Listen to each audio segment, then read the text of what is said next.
Israel और Hamas के बीच cease fire लागू हो चुका है। कल सुबह 8 बजे से सीज फायर लागू हो गया था। बंधकों की अदला बदली भी शुरू हो चुकी है। शाम के 8:30 बजे हमास ने 3 बंधकों को रिहा किया। उसके बाद इजराइल ने भी देर रात फिलिस्तीन के 90 लोगों को रिहा किया। सारी चीजें आप लोगों को शायद अब तक मालूम हो, लेकिन कुछ और नई जानकारियां इस खबर से जुड़ी हुई आपके सामने बहुत आसान भाषा में रखूंगा। चैनल पर पहली बार आकर हमारी वीडियो देख रहे हैं, चैनल को सब्सक्राइब नहीं किया है, सब्सक्राइब करके हमारे साथ जुड़ सकते हैं। दोस्तों, हमास ने इजराइल की 3 लड़कियों को रिहा किया है, जो हमास की कैद में पिछले 471 दिनों से थीं। अब आप लोग देख लेना, पूरी दुनिया के अंदर जो मीडिया है वो अपने काम पर लगेगा। यूरोपीय मीडिया और इजरायली मीडिया की खबरों को फिर हमारे देश का मीडिया उठाएगा और फिर हमारे देश का मीडिया भी उन्हीं की तरह बातें करना शुरू कर देगा। दरअसल हमास ने जिन 3 महिला बंधकों को रिहा किया है, अब उनके इंटरव्यूज आएंगे मीडिया चैनल्स पर और उसमें हमास की क्रूरता की हदें दिखाई जाएंगी कि हमास ने इन लोगों के ऊपर कितना अत्याचार किया, इन लोगों को कितना सताया, कितना मारा पीटा, और न जाने कौन कौन सी कहानियां अब हमास को लेकर इन 3 महिला बंधकों के नाम से दुनिया भर में फैलाई जाएंगी। और उसको गोदी मीडिया भी उठाकर ऐसी ही बातें हमारे देश में करेगा कि आतंकवादियों ने उनके साथ ऐसा किया, हमास के आतंकियों ने वैसा किया। लेकिन दोस्तों, जो तस्वीरें निकल के सामने आई हैं, जब हमास इन 3 महिला बंधकों को रिहा कर रहा था, रेड क्रिसेंट की टीम को सौंप रहा था, हमास ने डायरेक्ट इजरायलियों को नहीं दिया है, रेड क्रिसेंट की टीम बीच में होती है, हमास ने उनको दिया और उन्होंने उनको फिर इजराइल में ले जाकर इजरायली प्रशासन को सौंप दिया। जब हमास रेड क्रिसेंट की टीम को इन 3 महिला बंधकों को दे रहा था तो तस्वीरें सामने आई हैं। यार, अंधा भी कह देगा कि इन लोगों के ऊपर जुल्म हुआ है या नहीं हुआ है। कोई नॉर्मल इंसान किसी सही जगह पर भी 471 दिन अगर बंद रहेगा ना, बिना किसी डर में, तब भी उसकी हालत इससे ज्यादा बुरी हो जाएगी। लेकिन इन तीनों लड़कियों के चेहरे जरा देखिए और इनका हुलिया देखिए, कितना साफ सुथरा इनका हुलिया है और चेहरे एकदम खिले हुए हैं। इनको देखने के बाद लग ही नहीं रहा है कि ये किसी 471 दिन की आतंकियों की कैद से बाहर आई हैं। हमास के लड़ाकों के साथ एकदम फ्री माहौल, मुस्कुरा रही हैं उनको देखकर और एकदम फ्रेश नजर आ रही हैं।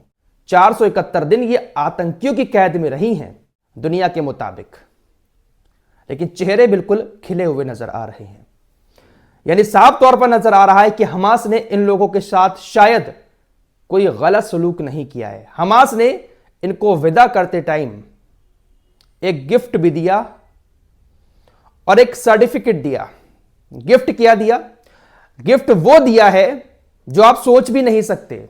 दरअसल हमास की कैद में इन्होंने जो वक्त गुजारा है, उस दौरान इन्होंने वहां पर जो कुछ किया है, उन सब की खूबसूरत तस्वीरों को हमास ने कैद किया और उन सभी तस्वीरों का फोटो फ्रेम कराकर इन लोगों को गिफ्ट दिया। साथ ही साथ गाजा का एक नक्शा भी इनको गिफ्ट दिया।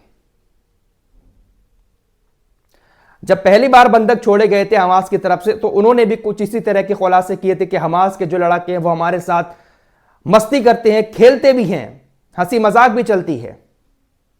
लेकिन फिर उनकी आवाजों को दबा दिया गया था कि नहीं भैया, हमास को लेकर ऐसी बातें बाहर मत निकालो, ये तो बहुत अनर्थ हो जाएगा। हम आतंकी आतंकी कहते हैं और तुम यहां पर आकर उनकी तारीफ कर रहे हो। तो जब लोगों को छोड़ा गया, 3 लोगों को, तो इनके चेहरे पर स्माइल थी। और दूसरी साइड आप लोगों को इजराइल की दिखाता हूं। इजराइल ने 90 लोगों को छोड़ा है। 90 लोगों को छोड़ा और उनकी हालत देखिए। ये एक महिला आपकी स्क्रीन पर है, इसको गिरफ्तार किया गया था। ये जर्नलिस्ट थी, नेता भी थी, और जब ये छूटकर आई है तो इसकी हालत देखिए क्या हो गई है इजराइल की जेल में। जो भी इजराइल की जेल में फिलिस्तीनी छूटकर आया है, उसकी हालत ऐसी हो गई है जो साफ तौर पर नजर आ रहा है कि इनके ऊपर कितना अत्याचार इजरायली जेलों में किया गया है। अब इजराइल क्या कर रहा है? इजराइल इन लोगों को रात को तकरीबन 1:30 बजे के बाद रेड क्रिसेंट की टीम के साथ लेकर फिलिस्तीन में पहुंचा है।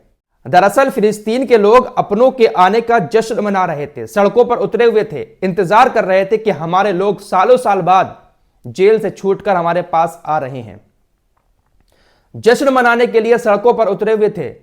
इजराइल देरी कर रहा था। इजराइल चाह रहा था कि जब हम इन लोगों को वहां पर सौंपे, फिलिस्तीनियों को, यानी फिलिस्तीनी कैदियों को, तो ये लोग जश्न ज्यादा ना बनाएं, जश्न मनाने की तस्वीरें सामने ना आए। इजराइल इसमें अपनी बेइज्जती समझ रहा था। अधिकारियों ने बाकायदा डिले किया और तकरीबन 1:30 बजे रात में ले जाकर फिलिस्तीनी कैदियों को वहां पर सौंपा है। लेकिन इसके बावजूद भी जो जोश था फिलिस्तीनियों का वो कम नहीं हुआ। अपनों के इंतजार में फिलिस्तीनी रात भर सड़कों पर खड़े रहे। जैसे ही इजरायली प्रशासन कैदियों को वहां पर छोड़कर गया, जश्न का माहौल शुरू हो गया। खबरें ऐसी भी आ रही हैं कि इजरायली अधिकारियों ने, इजरायली सेना ने धमकाया भी कि आप जश्न ज्यादा मत मनाना, हम आपको सौंप रहे हैं लेकिन आप जश्न ना मनाएं ज्यादा तो बेहतर है।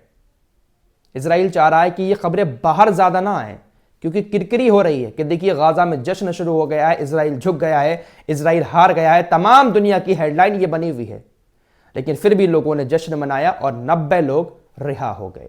टाइम्स ऑफ इजराइल की रिपोर्ट के मुताबिक ये जो समझौता हुआ है, इसमें जो पहली स्टेज है सीजफायर की वो 42 दिन की होने वाली है और इस 42 दिन में हमास 33 इजरायली बंधकों को रिहा करेगा और इजराइल उधर से 33 के बदले 1904 फिलिस्तीनियों को आजाद करेगा।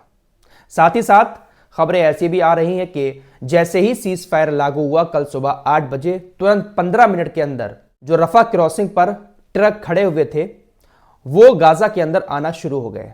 एक दिन में तकरीबन 600 ट्रक आना है। उधर यूनाइटेड नेशंस ने भी ऐलान कर दिया है कि वो भी जल्द से जल्द अब गाजा के अंदर और ज्यादा से ज्यादा ट्रक भेजेगा। एक और बड़ी खबर यह है कि जो गाजा के लोग अपने घरों को छोड़कर भाग चुके थे, 60% गाजा के जो घर हैं वो तो तबाह हो चुके हैं, लेकिन इसके बाद भी सभी ने अपने घरों पर खुशी खुशी वापस लौटना शुरू कर दिया है। लोग नाचते गाते जश्न मनाते अपने टूटे फूटे घरों में वापस आ रहे हैं। फिलहाल आबादी अब वापस आना शुरू हो चुकी है। उधर जो इजराइल के बॉर्डर पर जब हिजबुल्लाह हमले कर रहा था, वहां पर भी जो यहूदी आबादी अपने घरों को छोड़कर वापस आ गई थी, वो भी अपने घरों पर जाना शुरू कर चुकी है। फिलहाल गाजा में इस वक्त एक खुशी का माहौल है। देखिए, गाजा के बहुत सारे लोग मारे तो गए हैं, उनके घर भी तबाह हो गए, लेकिन गाजा वाले जो हैं वो एक अलग ही तरह के लोग हैं। वो कभी हिम्मत नहीं हारते हैं। हंसते हुए, मुस्कुराते हुए, खुशी खुशी जश्न मनाते हुए अपने टूटे फूटे घरों में वापस लौट रहे हैं। उनको बस ये है कि ये हमारी जगह है, हम यहीं रहेंगे, चाहे फिर टूटे हुए मकान हो या फिर आलीशान महल, हम रहेंगे यहीं पर, चाहे मौत हो जाए चाहे जिंदा रहेंगे हम यहीं पर। इसीलिए वो अपने घरों पर खुशी खुशी वापस आ रहे हैं। यह तस्वीर उत्तरी जवालिया से आ रही है, जहां पर एक टावर पर फिलिस्तीनी झंडा फिलिस्तीनी लोगों ने फहरा दिया है। इससे बड़ी जीत और क्या हो सकती है। जान चली गई लेकिन झुके नहीं, और आज अपनी उसी जमीन पर अपने उसी देश का झंडा ये लोग फहरा रहे हैं। आज 20 जनवरी है और आज डोनाल्ड ट्रंप का शपथ ग्रहण होना है। शपथ ग्रहण से पहले डोनाल्ड ट्रंप ने हमास और इजराइल दोनों को एक बड़ी धमकी दी है कि देखिए, सीज फायर लागू कर दिया गया है और अगर इस सीज फायर को किसी ने भी तोड़ा तो अच्छा नहीं होगा। सीज फायर तोड़ने वाले को इसका अंजाम भुगतना होगा। यह सिर्फ हमास के लिए डोनाल्ड ट्रंप की धमकी नहीं है, बल्कि हमास ने दोनों से कहा है। तो कह सकते हैं कि डोनाल्ड ट्रंप ने काफी ज्यादा कोशिश की है इस सीज फायर में, और अगर इजराइल सीज फायर को तोड़कर हमले करता है तो शायद डोनाल्ड ट्रंप इजराइल को हो सकता है कि साथ ना दे, लेकिन भाई भरोसा कुछ भी नहीं है। लेकिन धमकी दोनों को दी है। फिलहाल कुल मिलाकर यह काफी राहत भरी खबर है सभी के लिए, खासकर गाजा के लोगों के लिए। बड़ी दिक्कतों का सामना करना पड़ रहा था, खाना पानी भी नहीं था, लेकिन अब सीज फायर होने के 15 मिनट के बाद ही ट्रकों ने गाजा के अंदर जाना शुरू कर दिया। यह काफी खुशी की खबर है गाजा के लोगों के लिए। फिलहाल यह घड़ी आई, काफी अच्छा लगा। इस रिपोर्ट में इतना ही। कुछ और खबरों के साथ फिर हाजिर होऊंगा, तब तक के लिए अपना ख्याल रखिएगा। अल्लाह हाफिज।